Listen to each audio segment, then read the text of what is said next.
What if I told you nature is alive?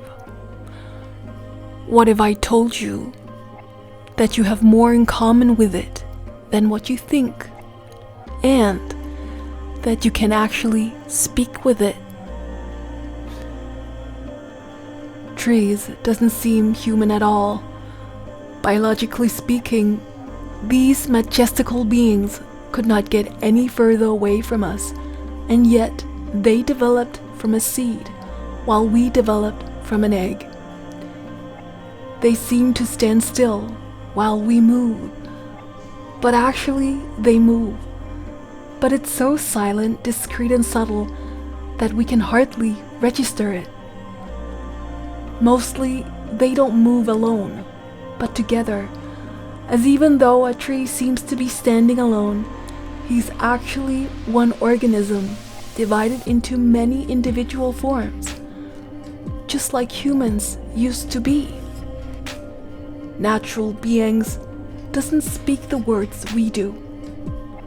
But remember, words were created because we had feelings that needed definition, so we could communicate.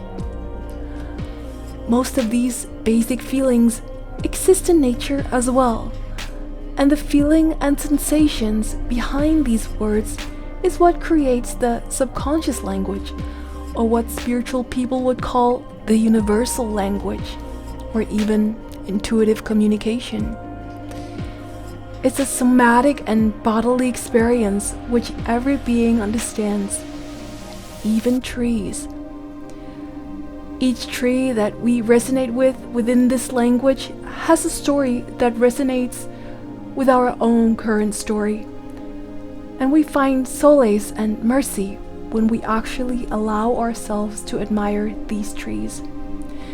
It doesn't move our tongue, but it moves our heart to a more peaceful and understanding place. When we feel them, by seeing them, our own boundaries and wisdom is allowed to the surface with time.